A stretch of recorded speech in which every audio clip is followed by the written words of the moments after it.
Bendiciones, hermanos, vamos a empezar la reunión de hoy.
Muy bien, hermanos, que el Señor os bendiga grandemente. Vamos a continuar con la reunión y antes quería recordaros dos cosas. Una importante es que vamos a estar en las casas todos los días mientras dure este tiempo de confinamiento, mientras no se levante el estado de alarma en España. Vamos a juntarnos todas las familias de las casas de la iglesia, Malgrat, o aquel que viva solo, pues en su casa.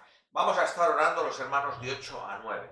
Yo os pediría a todos que os acordéis que no dejéis ese tiempo de orar. Y en las casas que haya varios creyentes, que os juntéis para poder estar orando, ¿vale? En los grupos de WhatsApp hemos enviado las convocatorias, los motivos de oración y también los que el Señor os ponga. Amén.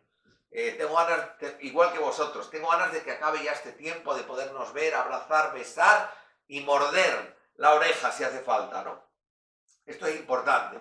Y luego también quería deciros algo. Varios me habéis continuado preguntando por el tema de cómo podemos ofrendar, de cómo podemos diezmar para la iglesia. Bueno, hay un comunicado que enviamos a los grupos, lo podéis ir mirando a ver si lo encontráis, y ahí enviábamos un número de cuenta, el número de cuenta de la iglesia. Entonces, si alguno siente o ve o puede, pues que pueda poner allí, que sepa que puede poner allí su diezmo, su ofrenda al Señor. Amén. Vamos a continuar la iglesia con todas las cosas hacia adelante. Vamos a continuar en fe. Vamos a continuar llegando a todo. Amén. Y como siempre os digo, si hay alguna familia que esté pasando necesidad, por favor me lo decís en privado, por privado, y entonces miraríamos de darle solución. Estamos en una situación en precario, pero Dios es bueno y para siempre su misericordia, y no deja para siempre caído al justo. Bueno, hoy quisiera compartir algo, voy a ser muy breve, ¿vale? Voy a intentar ser muy breve. Hoy quisiera compartiros algo que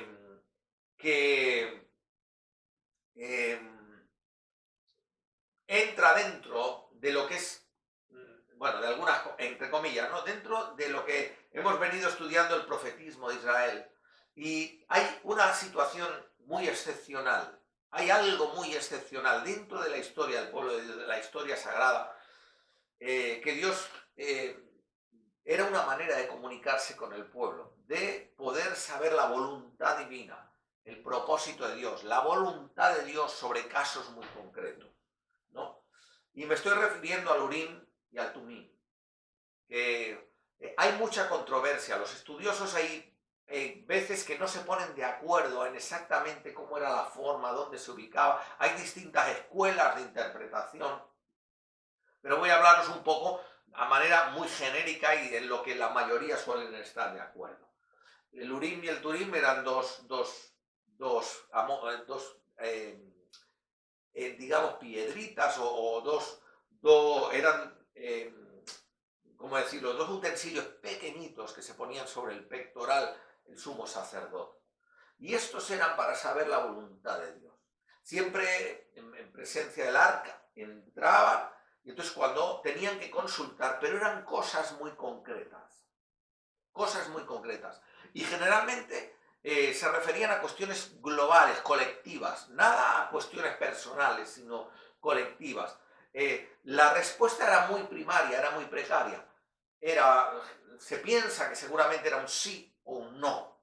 O quizá eran preguntas muy definidas. Y entonces de las que Dios daba una respuesta cierta, certera, inequívoca sobre esto. Esto será así, ¿no? Cualquier situación. No es lo mismo, pero os hablo de una anécdota y no quiero decir que... Pero yo recuerdo que bueno, era un peso, ¿no?, que teníamos nosotros en el corazón. Mi esposa y yo, a la hora de nacer nuestro hijo Samuel, no recuerdo bien cómo fue. Yo sé que el Señor tenía en mi corazón ponerle Samuel y bueno, supongo que fue creciendo y al final pues nos decantamos y le llamamos Samuel. En el caso de Abigail también, podemos decir que también. Lo que pasa es que al ser una niña habían pues más nombres y más nombres. Entonces recuerdo en una ocasión cenando con mis cuñados, en un restaurante en plan, cenando, y qué vaya a hacer, y qué nombre le vaya a poner. Y recuerdo que venía cansado porque había llevado a un chico a un centro de rehabilitación, lo tuve que ir a buscar, lo tuve que ir a llevar a otro, tuve que pasar las entrevistas a un señor, y llegué tarde del viaje, hice muchos kilómetros, y bueno, en fin, nos fuimos a cenar a un lugar, y cuando estábamos cenando allí, recuerdo que estábamos hablando, ¿y qué nombre le vais a poner al niño? Entonces lo pusimos en dos papeles, varios papeles, los nombres que teníamos. Entonces en mi corazón estaba llamarle a Abigail. Entonces mi cuñada cogió los nombres en unos papeles apretados, así, empezó aquí ellos a zarandear, coja. Entonces recuerdo que, no recuerdo si mi esposo o yo, uno de los dos, recogió así el papel, se lo dio y abrió y dijo, Abigail. Bueno, el Urim y el Tumim funcionaban más o menos igual, ¿vale? Y era una manera de revelación en la que Dios mostraba cuál era su voluntad a su pueblo. Y siempre, pues de una manera clara, definida, como te decía antes. Sí que es verdad que fue una época en la historia del pueblo de Israel. Después de David no hay referencia. No hay referencia. Pues fue momentos muy concretos, ¿no? Urim y Turim significa luces y perfecciones. En plural, luces y perfecciones. De alguna manera, algunos interpretan de otras maneras. Veréis otras versiones de la Biblia que dicen, pues, verdad y santidad, o te dirán verdad y rectitud, o te dicen verdad y revelación, ¿no? Cuando habla de o revelación y certeza, ¿no? Y voy a hacer solo unas breves referencias a lo que dice la Escritura. Deuteronomio capítulo 33 y el verso 8 dice así: a Leví dijo, tu Tumim y tu Urim sean para tu varón piadoso, a quien probaste en Masá, con quien contendiste en las aguas en Meri.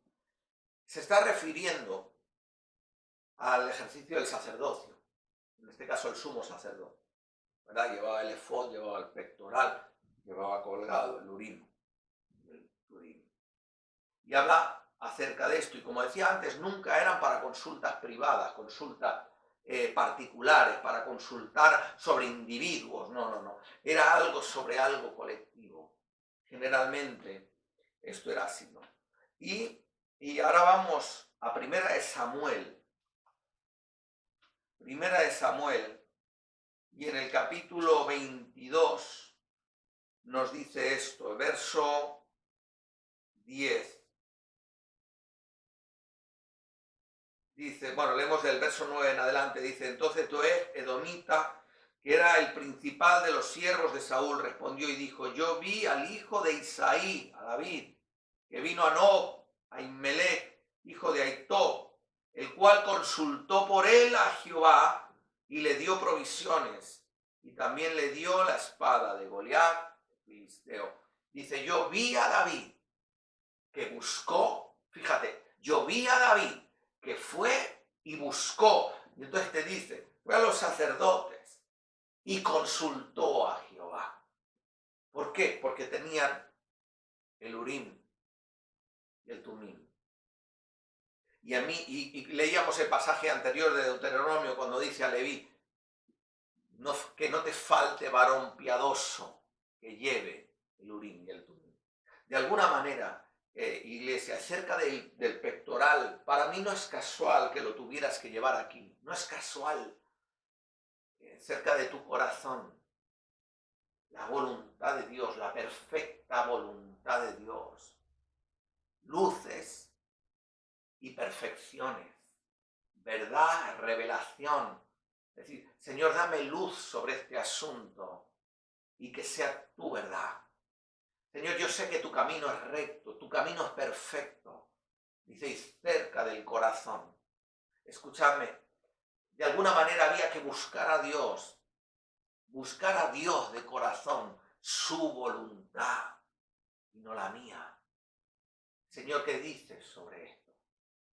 ¿Cuál es tu propósito en esto? Como decía el Urim y el Turim, desapareció en los tiempos de David. Después, posteriormente, no hay referencia. Y después aparecieron los profetas que comunicaban el mensaje de Dios al pueblo. Aparecieron otros profetas, no eran los profetas los encargados, ya no era el Urim y el Turim, sino eran los profetas. Mirad, hoy tenemos el Espíritu Santo para buscar la perfecta voluntad de Dios. Cerca, aquí en el corazón. Señor, tu palabra, Señor, tu revelación, Señor, tu Espíritu Santo, de buscarle a Él, de todo corazón.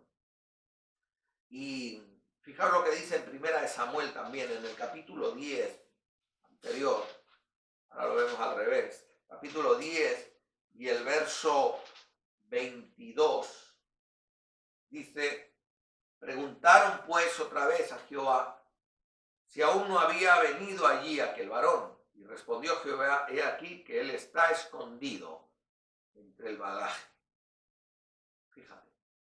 Dice, fueron y consultaron a Jehová otra vez. Señor, ha venido esto es así. Y entonces, por medio de la respuesta, Señor, echando, no se sabe, algunos dicen que sería una suerte de dados, como tirar a suerte, unos dados, unas piedras, que tenían en la inscripción los nombres de las tribus de Israel. Entonces los tiraban y está aquí, Señor. Pondrían, yo me imagino, lugares y donde cayese la suerte, ahí. Jehová sustenta nuestra suerte. Es como que Dios tenía todo prefijado. Entonces consultaron, Señor, ¿cuál es? Y entonces Dios les responde. Y les dice, mira, porque ellos me imagino que pondrían distintas opciones, ¿Dónde está? ¿Está lejos? ¿Está cerca? ¿Está aquí? ¿Está escondido en tal monte? ¿Está en tal lugar? Y al tirar y al echar, ¿no? En suerte, al mirar, dice, cayó. Dijeron, el Señor ha respondido, está por aquí. Como decía antes, desapareció en la época posterior del rey David, no hay más referencias. Ahora tenemos al Espíritu Santo que nos habla igual.